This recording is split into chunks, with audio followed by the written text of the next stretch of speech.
Qual a simbologia da circuncisão? Se Paulo se declarava o apóstolo da incircuncisão, por que foi que ele circuncidou Timóteo? Meu nome é Wagner Vieira, seja muito bem-vindo ao nosso canal. Nós estaremos abordando a lição de número 6, a condição dos gentios sem Deus. O pacto da circuncisão, ele está declarado no livro de Gênesis, no capítulo 17, que nos diz assim: Sendo, pois, Abrão da idade de 99 anos, apareceu o Senhor a Abrão e disse-lhe: Eu sou o Senhor, o Deus Todo-Poderoso. Anda em minha presença e sê perfeito. Versos 9, 10 e 11. Disse mais a Abraão: Tu, porém, guardarás o meu concerto, tu e a tua semente depois de ti em todas as suas gerações. Este é o meu concerto, que guardareis entre mim e vós e a tua semente depois de ti, que todo macho será circuncidado, e circuncidareis a carne do vosso prepúcio, e isto será por sinal do concerto entre mim e vós. O filho de 8 dias, pois, será circuncidado, todo macho nas vossas gerações, o nascido na casa e o comprado por dinheiro, a qualquer estrangeiro que não for da tua semente. Com efeito será circuncidado o nascido em tua casa e o comprado por teu dinheiro, e estará o meu concerto na vossa carne por concerto perpétuo. Então o que era a circuncisão? É o que nós chamamos hoje de cirurgia de fimose. É a remoção daquela pelezinha, daquele prepúcio que tem no órgão sexual masculino. A criança era submetida a esse procedimento no 8º dia de nascido. Mas afinal, por que Deus pediu este sinal como concerto, como aliança entre ele e Abraão? A impressão que nós temos, pelo registro histórico, é que nos cultos pagãos a sexualidade estava envolvida. Existiam as prostitutas cultuais. Elas faziam orgias, recebiam por essa prostituição, e o dinheiro que era arrecadado era oferecido então às divindades e aos sacerdotes dessas divindades pagãs.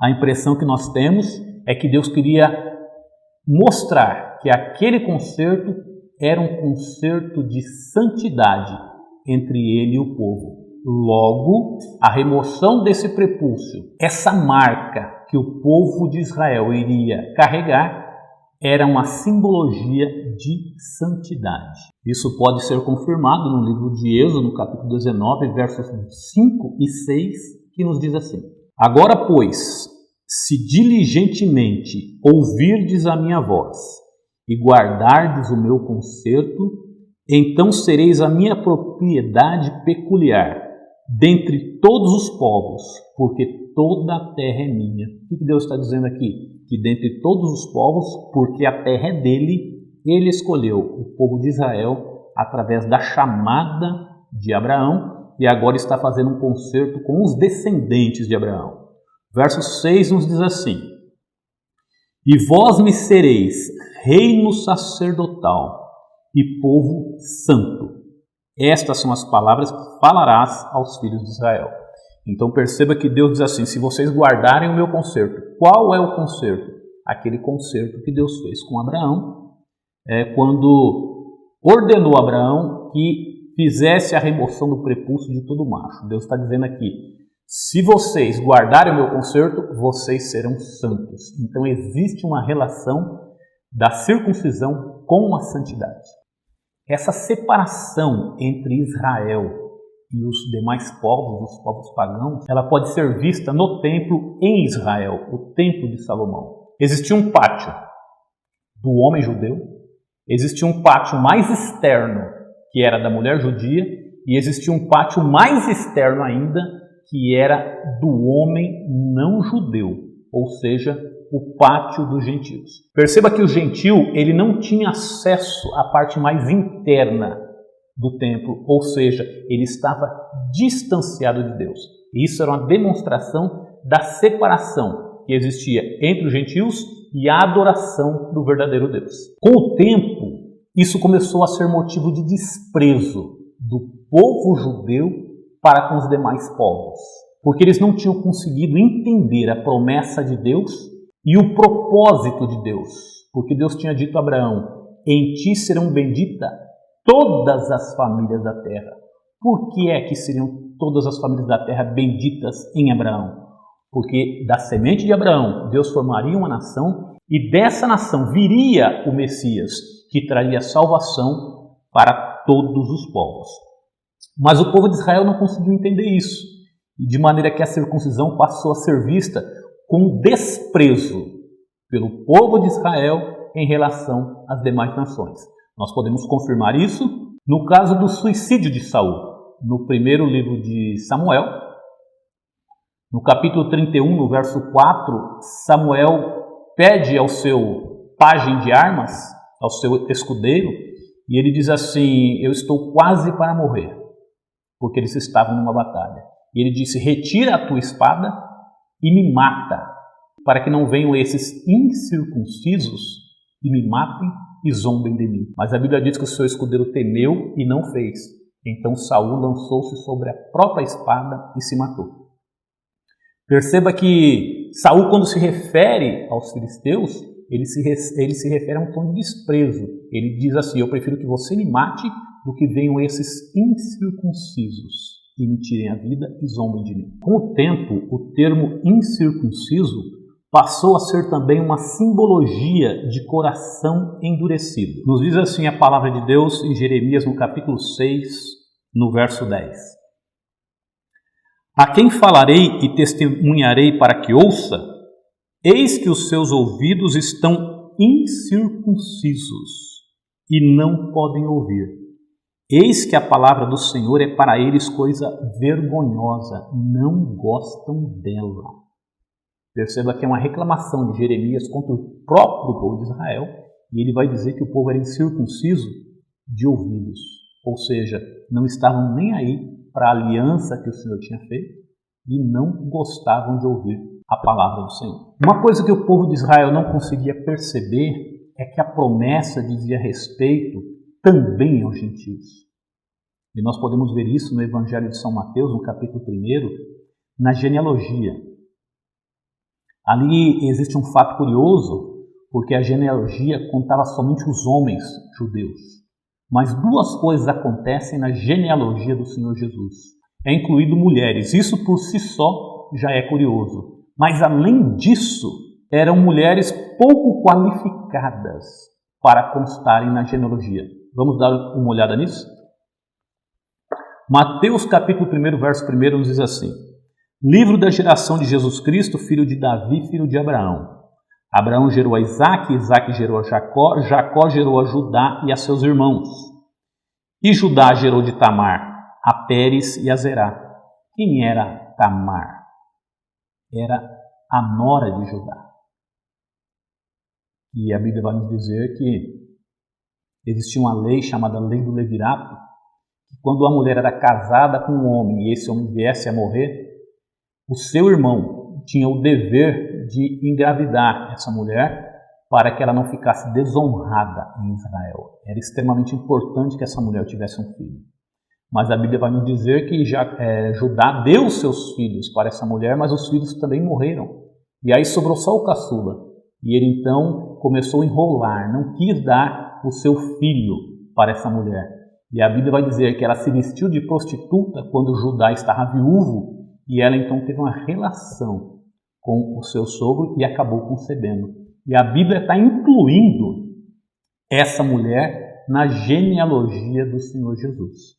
Mas prosseguindo aqui vai dizer assim: e Pérez gerou a Esrom, e Esrom gerou a Arão, Arão gerou a Aminadab, e Aminadab gerou a Nasson, e Nasson gerou a Salmão, e Salmão gerou de Raabe a Boaz. Quem era Raabe? Raabe era a prostituta da cidade de Jericó. Olha que coisa estranha. Além de ser uma estrangeira, ainda era uma mulher de conduta duvidosa. Era uma prostituta. o que é que essa mulher estava fazendo aqui, na genealogia do Senhor Jesus? É uma demonstração que a graça iria alcançar a todos os povos, porque ela não era judia, e era uma demonstração que a graça iria alcançar todo tipo de pessoa, porque ela era uma prostituta. É por isso que hoje nas nossas igrejas nós temos pessoas de todas as classes sociais e pessoas transformadas de todas as condições de vida. Prosseguindo aqui vai dizer assim: e Boaz gerou de Ruth a Obed, e Obed gerou a Jessé. Perceba que vai dizer que gerou de Ruth. Quem era Ruth? Também era uma estrangeira, não era do povo de Israel. Verso 6 nos diz assim: Jessé gerou ao rei Davi, e o rei Davi gerou a Salomão, da que foi mulher de Urias. Nós que somos leitores e conhecedores da Bíblia, nós sabemos que essa mulher, ela cometeu um adultério com Davi. A sua conduta também era duvidosa, mas a Bíblia vai colocá-la na genealogia do Senhor Jesus, mostrando que a graça iria alcançar todos os povos. Paulo vai confirmar essa ideia de que a graça alcançaria todos os povos no livro de Romanos, no capítulo 11, no verso 25, que nos diz assim: porque não quero, irmãos, que ignoreis este segredo, para que não presumais de vós mesmos, que o endurecimento veio em parte sobre Israel, até que a plenitude dos gentios haja entrado. Então Paulo vai confirmar essa ideia. Não que eles estivessem destinados a estarem endurecidos. Endureceram porque quiseram. Isso é tão verdade que muito judeu foi salvo pela fé ao crer no Senhor Jesus. Mas quando teve esse endurecimento, então os gentios foram introduzidos na graça. Essa questão da circuncisão, depois que a igreja foi fundada, após a morte e ascensão do Senhor Jesus, quando começaram as viagens missionárias de Paulo, gerou uma disputa tão grande que houve o primeiro grande conflito da igreja, a ponto de ter gerado um concílio, que nós encontramos no livro de Atos dos Apóstolos, no capítulo 15, que o verso 1 nos diz assim: então alguns que tinham descido da Judéia ensinavam assim os irmãos: se não vos circuncidardes conforme o uso de Moisés, não podeis salvar-vos. Perceba que a igreja em Antioquia era uma igreja missionária, ela que tinha enviado o apóstolo Paulo na sua primeira viagem missionária, e agora ela estava sofrendo um transtorno, porque os irmãos que eram judeus tinham descido da Judéia, foram a Antioquia e disseram assim: vocês aceitaram Jesus pela fé, mas agora vocês precisam se circuncidar, ou seja, tem que fazer o pacto que Deus fez com Abraão, o concerto que Deus fez com Abraão, a circuncisão, senão vocês não podem se salvar. E essa contenda foi tão grande, a discussão foi tão grande, que a igreja em Antioquia enviou Paulo, Barnabé e mais alguns irmãos para tratarem desse assunto na igreja em Jerusalém. Por que é que foi na igreja em Jerusalém? Porque era lá que os demais apóstolos estavam, era de lá que tinham surgido essas controvérsias, os irmãos da Judéia é que tinham levado essas controvérsias para a igreja em Antioquia, então eles foram tratar desse assunto. E a Bíblia vai nos dizer no capítulo 15 de Atos, que Tiago, tomando a palavra, depois de ter ouvido Pedro, depois de ter ouvido Paulo, Barnabé, as grandes coisas que Deus tinha feito em meio aos gentios, a graça que Deus tinha derramado sobre eles, Tiago toma a palavra e diz assim: olha, nós não vamos incomodar os nossos irmãos com isso. Eles fazem uma carta levando o resumo do que foi decidido naquele concílio. Perceba que essa questão foi tão grave que houve a necessidade de um concílio. E isso estava tão infiltrado no coração dos judeus que Paulo, mesmo sendo contra a circuncisão, ele circuncidou o seu companheiro Timóteo. Nos diz assim a Bíblia no livro de Atos, capítulo 16, verso 1. E chegou a Derbe e Listra, e eis que estava ali um certo discípulo por nome Timóteo, filho de uma judia, que era crente, mas de pai grego, do qual davam bom testemunho os irmãos que estavam em Listra e em Derbe. Paulo quis que este fosse com ele, e tomando-o, o circuncidou, por causa dos judeus que estavam naqueles lugares, porque todos sabiam que seu pai era grego. E quando iam passando pelas cidades, lhes entregavam, para serem observados, os decretos que haviam sido estabelecidos pelos apóstolos e anciãos em Jerusalém. Então perceba que Paulo, para pacificar o ânimo dos irmãos que eram judeus, ele acabou circuncidando Timóteo. Mas a circuncisão, hoje, ela tem algum valor? A Bíblia vai nos dizer que quando a circuncisão foi feita, todo judeu que se circuncidava, ou ainda que fosse escravo, estrangeiro que se circuncidava, era uma simbologia de que aquela pessoa pertencia ao Senhor. Mas e hoje? Como isso se dá? Efésios capítulo 1, verso 13, nos mostra a realidade no tempo da graça, dizendo assim: em quem também vós estáis, depois que ouvistes a palavra da verdade, o evangelho da vossa salvação, e tendo nele também crido, fostes selados com o Espírito Santo da promessa, o qual é o penhor da nossa herança para a redenção da possessão de Deus, para louvor da sua glória. Hoje, o que define que nós somos propriedade de Deus é o selo que Ele nos deu.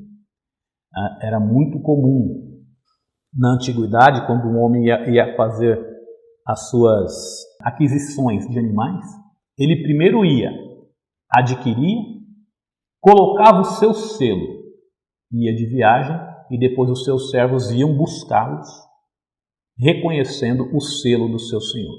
Assim é também na época da graça.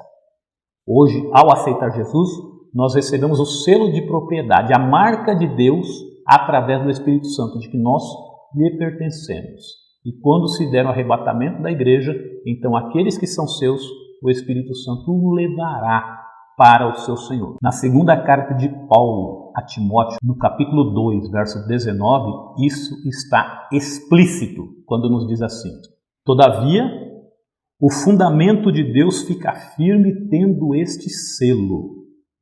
O Senhor conhece os que são seus, e qualquer que profere o nome de Cristo aparte-se da iniquidade.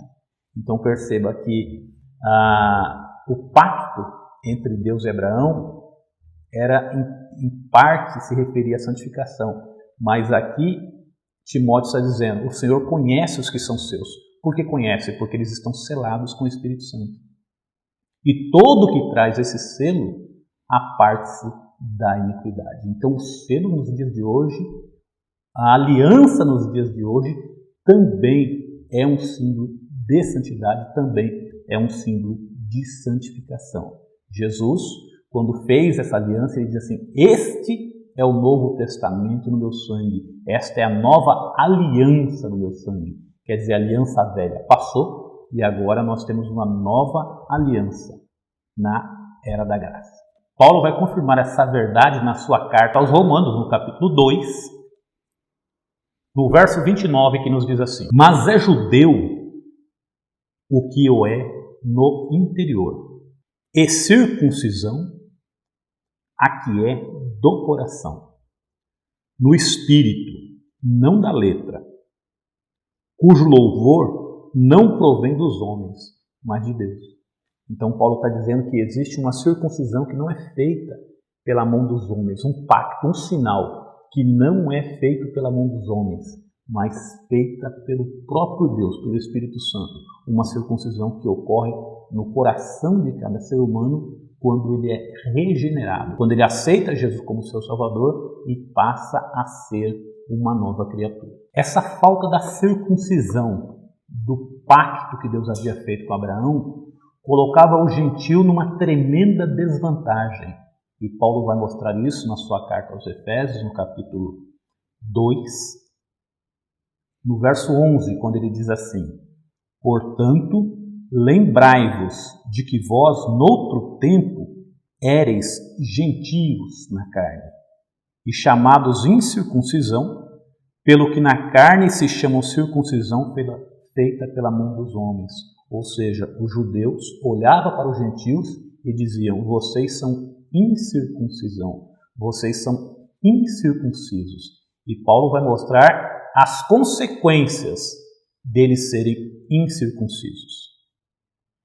Naquele tempo estáveis sem Cristo. Por que estáveis sem Cristo? Porque a promessa do Messias, os judeus entendiam que era só para eles.